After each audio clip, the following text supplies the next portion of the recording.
Chegamos em dezembro de 2025 e com essa data nós podemos dizer assim, vamos marcar o início do fim dos últimos anos para o fim dos 6.000 anos em 2030.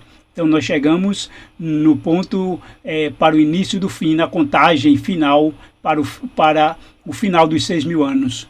Por que isso, né? Porque também já vimos em vídeos anteriores que 2025 marca os últimos 7 anos até o final dos 6.000 anos em 2030, 2031. Se contar de 2025 a 2031 são 7 anos, não fechado, não completo, mas a contagem bíblica é assim, é de ponta a ponta, sem considerar que seja completo os extremos, e logo dá 7 anos de 2025 a 2031. Então, é decisiva, é importante a análise de dezembro, mas não é só por isso, mas é porque envolve uma data também especial em dezembro de 2025. Mas antes, lembrando que hoje é o dia, pelo calendário bíblico, corresponde ao dia 6 do 9º mês de 5.995. Então, 6 do mês 9 do ano 5.995. Então, por isso que em 27 de dezembro, nós vamos ter início aí ao mês 10. E o que nos leva a entender que dezembro é um mês importante é de acordo com o calendário do dilúvio. Pelo calendário do dilúvio, nós tivemos o início do dilúvio no dia 20, aliás, o início do ano, né, no dia 29 de março, foi quando teve início o ano novo 5.995. Se vocês procurarem, vão ter um vídeo com essa postagem, onde celebramos o primeiro dia do ano de 5.995. Isso porque Deus estabeleceu o calendário no início na primavera. Na primavera, que foi quando teve início a criação. E lá, quando o povo de Israel saiu do Egito, no Êxodo, Deus disse que seria o primeiro mês do ano, seria aquele da saída do povo de Israel do Egito. No dia 14 celebraram a Páscoa, no dia 15 saíram do Egito. Então esse calendário do dilúvio ele aponta para acontecimentos que houve dentro dessas datas. Então, considerando essa data inicial do dia 29 de março, de acordo com o nosso calendário atual gregoriano, que foi o primeiro dia do ano 5.995, então nós tivemos a entrada de Noé na arca no dia 8 de maio. Lembre que Deus, depois que a arca estava pronta, mandou Noé entrar na arca. E somente 7 dias depois é que veio a chuva. Então a chuva veio no dia 17 do 2º mês. Logo no dia 10 foi o dia que Noé entrou na arca, que corresponde, pelo calendário de hoje, ao dia 8 de maio. E o que houve nesse dia 8 de maio de 2025? Houve a eleição do Papa, né? Foi no dia em que o primeiro americano, Robert Francis Prevost, ele adotou o nome, aí foi eleito o primeiro Papa americano, então adotou o nome de Leão XIV, foi exatamente no dia 8 de maio. Não parece coincidência, né, que no dia em que Noé entrou na arca, o Papa entrou no Vaticano, né, após eleito, então ele assume e entra no Vaticano como o Papa. A outra data que podemos então analisar, depois de 8 de maio, é o dia 12 de outubro. Foi no dia que a arca pousou nas montanhas, num dos montes do Ararat. Esse foi o dia 12 de outubro, que pelo calendário bíblico é o dia 17 do 7º mês. Então a arca pousa lá no Ararat. Tem vários montes, digamos que é uma cordilheira, e num dos montes está ali a arca que pousou. E esse dia 17 do 7º mês corresponde ao dia 12 de outubro. Lembrando que foi o mesmo dia da queda de Babilônia, assim como também foi o mesmo dia do descobrimento da América, e o mesmo dia que começou a profecia das 2.300 tempestades de manhã, no dia 12 de outubro do ano 457. Então é um dia muito memorável. E logo esse dia também é um dia que houve um acontecimento muito importante. Lembrando que do dia 12 para o dia 13 foi que Donald Trump partiu de viagem para Israel para assinar um acordo de Gaza. Ele determinou que Israel fizesse as pazes com Hamas e acabasse com a guerra de Gaza. E ele viajou para lá para assinar. E não só reuniu só Israel, mas outros líderes mundiais de todo o Oriente Médio. E nesse encontro de lideranças praticamente isolou o Irã. E o que ele quer é que haja paz de Israel com todo o Oriente Médio, inclusive com o acordo de Abraão, onde os países do Oriente Médio reconhecem Israel, e acabar com essa rivalidade. Então praticamente o Irã está isolado nessa questão. Nessa questão aí envolvendo os países orientais, com essa rivalidade com Israel. Então ele determinou como um chefe político, né, que tem que dar grande apoio a Israel. Israel é tido, digamos assim, Israel é visto como um lado religioso, né? Veja que todo mundo evangélico apoia Israel. Então nós vemos aí o poder político impondo ao poder religioso, ao poder evangélico, o que ele quer. Mas sabemos que em breve vai se inverter, porque quando for criada a imagem da besta, a imagem é que vai ditar as ordens, é que vai requerer leis e decretos que seja criado para impor os seus dogmas ao Estado, né? Agora, por enquanto, o Estado é que está impondo a sua vontade ao poder dos evangélicos, mas em breve vai se inverter. Com isso, nós chegamos ao dia 27 de dezembro, vamos chegar, que corresponde ao dia 1º do 10º mês, que é a terceira data. De acordo com o calendário do dilúvio, a próxima data, então, é quando aparece o cume dos montes, no dia 1º do 10º mês. E isso é exatamente conforme está em Gênesis 8:5, quando aparece, aí começa a surgir a água, a baixar. Isso ocorreu no dia 1º do 10º mês, você vai conferir em Gênesis 8:5, e que corresponde, pelo calendário atual de hoje, né, gregoriano, ao dia 27 do 12. Existe uma outra data que vamos analisar, que também vai ocorrer em dezembro. Antes, lembrando que nós já analisamos a questão dos 480 anos. Observe que o dilúvio, quando ele ocorreu, Deus anunciou o dilúvio quando Noé tinha 480 anos. Isso porque Deus disse, né, que o meu espírito não agirá para sempre no homem, e seus dias serão 120 anos. Porque dentro de 120 anos viria o dilúvio e destruiria toda a carne. Foi quando Noé tinha 600 anos que veio as águas do dilúvio. Então, 120 anos antes, Noé tinha 480 anos. E esses 480 anos nós vamos ver que ele vai ter uma outra repetição dentro do contexto do Concílio de Trento. O Concílio de Trento ocorreu em 1545 e a data inicial do Concílio de Trento foi 13 de dezembro de 1545. 480 anos depois, nós vamos chegar a 23 de dezembro.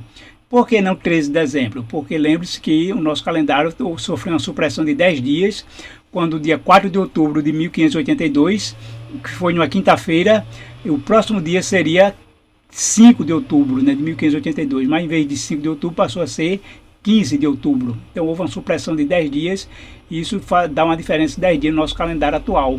Então, de maneira que os 480 anos do Concílio de Trento não vai ser no dia 13 de dezembro, e sim dia 23 de dezembro, para que dê exatamente 480 anos total. E essa data, então, ela é marcante, porque esses 480 anos, nós também vamos ver que houve esse período quando da fundação de Babel por Nimrod no ano 2030. Por que o ano 2030? Desde a criação, né, 2030 AM. Isso porque, baseado na cronologia judaica, no Cedel Lan-Rabá, que marcou lá que a fundação de Babel foi no 20º ano de Abraão. E por essa cronologia, Abraão nasceu no ano 2010, então Babel foi fundada no ano 2030. 480 anos depois, ocorre o êxodo, ou seja, a formação, a saída da nação de Israel do Egito. Deus, né, ao separar Abraão, né, com seu chamado, para formar essa nação, e essa nação sai 480 anos depois de Babel. E 480 anos depois, também, ocorre o primeiro templo, o início da construção do templo, no 4º ano de Salomão. O templo é o lugar mais sagrado da nação israelita, porque ele é o símbolo da própria presença de Deus no meio do seu povo. Então, o Concílio de Trento, ele tem essa questão aí dos 480 anos, e que é muito importante, assim como entender que o Concílio de Trento ele marcou um rompimento, um divórcio, né, uma ruptura entre católicos e protestantes. Assim como no ano 70 houve essa ruptura, esse divórcio do judaísmo com o cristianismo, isso ocorreu no ano 70, então no ano de 1545 o Concílio de Trento deixou bem claro que católicos e protestantes a partir dali iriam andar agora separados. Isso porque a Igreja Católica adotou, além da Escritura, também a tradição, e a gente sabe que eles colocam muitas vezes a tradição acima da Escritura, enquanto os protestantes adotaram somente as Escrituras como fonte de fé. Enquanto os católicos pregam, né, tem como dogma que a salvação não é só pela fé, mas também pelas obras, os protestantes, então, é sola fide, né, o dogma sola fide, ou seja, salvação somente pela fé. Com isso, houve uma divisão definitiva entre católicos e protestantes. Então, dentro desse contexto, você vê que está envolvendo o Vaticano, aí, a questão católica, e como antes nós vimos que também nas datas anteriores ocorreu aí a eleição do Papa, na primeira data do dia 8 de maio, quando Noé entrou na arca. Na segunda data de 12 de outubro ocorreu aí a questão envolvendo os Estados Unidos e Israel, para que ele impondo a paz de Gaza. E essa próxima data que nós estamos analisando agora é o dia 1º do 10º mês, quando surge o cume dos montes, que hoje, pelo nosso calendário, é no dia 27 de dezembro agora de 2025, enquanto o Concílio de Trento ele vai comemorar 480 anos no dia 23 de dezembro. Com isso nós podemos abrir um leque e entender que algo pode ocorrer agora exatamente em dezembro, entre o dia 23 a 27.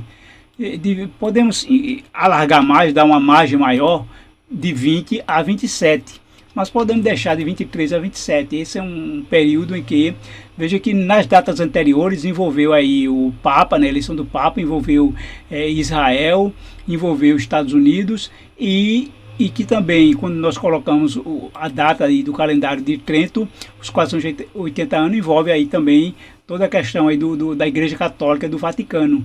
Então, como a gente pode unir tudo isso numa questão só? Podemos juntar isso na imagem da besta. E a imagem da besta ela é formada quando há a união do poder político, do poder religioso e com isso a união da igreja com o Estado. E aí, para isso, né, essa imagem da besta, que é o apoio popular, ela vai estar unida aí também. Para o poder religioso vai se unir os católicos, os protestantes e o espiritualista. Isso praticamente envolve todas as religiões do mundo, envolve nessas três questões.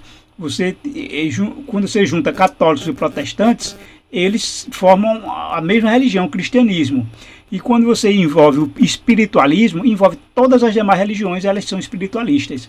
Porque também, até mesmo, uma grande parte dos evangélicos e católicos, né, crê na imortalidade da alma, crê que a alma fica vagando, vai para o céu, purgatório, e todas as religiões demais, elas têm uma crença espiritualista dentro dela. Por isso que católicos, protestantes e espiritualistas está envolvendo todas as religiões do mundo, onde vai ser formada essa imagem da besta. Ou seja, é um apoio popular, uma massa mundial popular e religiosa que vai então dar esse apoio a união entre a igreja e o Estado. Mas como é que isso vai começar? Isso pode começar com um grande reavivamento, já que envolve aí pessoas religiosas, e para poder dar um ar de união e divino, né, algo divino, então isso pode começar com um falso reavivamento, ou seja, um grande movimento aí mundial de um reavivamento, mas é um falso reavivamento. Nesses dias ainda que está em curso, nós vimos que o Papa ele viajou para a Turquia. E essa viagem, o que é que tem de especial nessa viagem e por que para a Turquia? Lembre-se que exatamente ele foi comemorar os 1700 anos do Concílio de Nicéia, né, o Credo Nicênico. E o Concílio de Nicéia ele se reuniu no ano 325 para combater o arianismo, estabelecer que Cristo é o Filho de Deus e ele é Deus, igual a Deus, e com isso, esse é o credo niceno, né? Ele foi estabelecido a princípio para determinar que Jesus é o Salvador, é o Filho de Deus, mas é consubstancial com o Pai, ou seja, ele não é um ser criado, é um ser gerado, mas com a mesma substância de Deus. E isso é o credo niceno, né? ou do credo de Nicéia, o niceno. E antes de ele partir para a Turquia para celebrar 1700 anos do Credo de Nicéia, ele já tinha escrito aí a Carta Apostólica In Unitate Fidei. Essa carta apostólica, baseada no Concílio de Nicéia, foi um meio de ele fazer uma união, né, de pregar uma união entre a Igreja Católica e a Igreja Ortodoxa. Ele está procurando unir as duas igrejas para que haja uma só, como era antes do cisma de 1054, quando houve aí rompimento definitivo entre a Igreja Católica e a Igreja Ortodoxa. E ele está procurando se unir para que haja uma mesma igreja. E observe que com isso, quando ele entrou lá na Mesquita Azul, ele tirou os sapatos, né, ficou só de meia, mas ele não fez a reza. Ele entrou de cabeça erguida para um momento de meditação, mas ele não fez a reza. Ou seja, uma demonstração de que ele não estava se submetendo ao Papa ortodoxo, né, que é Bartolomeu, mas ele é como se deu a demonstrar que ele é que quer ser o líder.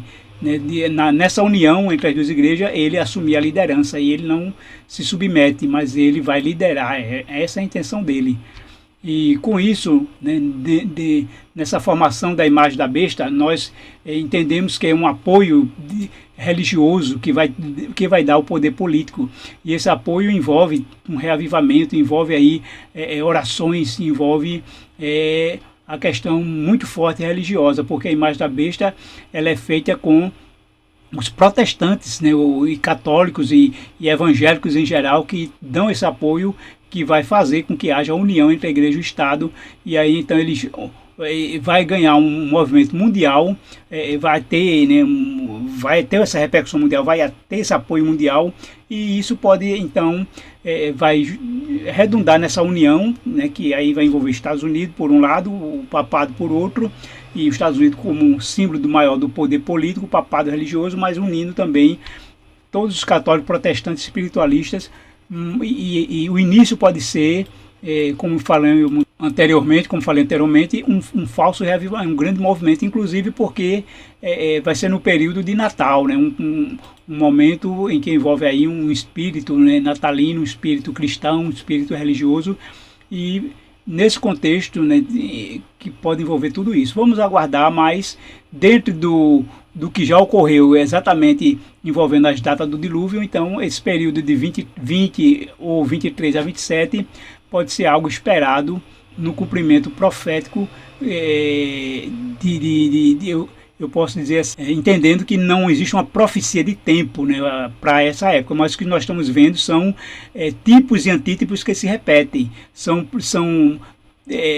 períodos de tempo, como nós vimos, 480 anos, 490, que se repete ao longo da história, e tem se repetido, né? 490 anos se repetiu ao longo da história, 480 anos, demonstrei a vocês que ele teve períodos de repetição, e esse período, então, é que nos faz ver, através desse estudo da cronologia, que certos períodos se repetem e a história sempre pode estar se repetindo. Não os mesmos acontecimentos, mas acontecimentos que nós estamos vendo que a luz da Bíblia nos traz esse alerta, para que fiquemos alerta, para que entendamos que estamos chegando ao fim. Deus quer que a gente desperte, que a sua igreja se desperte, porque nós estamos na reta final para o céu. Então é hora de estarmos preocupados com o reino de Deus, de buscarmos o reino de Deus. Lembrando que Deus prometeu que as demais coisas serão acrescentadas se buscarmos a Deus em primeiro lugar, se dermos a Deus em primeiro lugar em tudo na nossa vida, se priorizarmos a Deus, não comer, não beber, não vestir, não o dinheiro, não o salário, mas a Deus. Nós fazemos a obra de Deus e Ele que nos sustenta, Ele que nos mantém. Não é o que me mantém, não é meu emprego, nem meu salário, é Deus. O meu trabalho, eu estou ajudando outras pessoas. Pessoas são beneficiadas e abençoadas com o meu trabalho, e Deus é que me dá a recompensa e que me mantém e me sustém. Então precisamos confiar em Deus, de saber que Ele é que nos mantém e nos sustém, e que tudo seja para a honra e glória do seu nome. Que Deus abençoe a todos vocês e fiquemos alerta e preparados.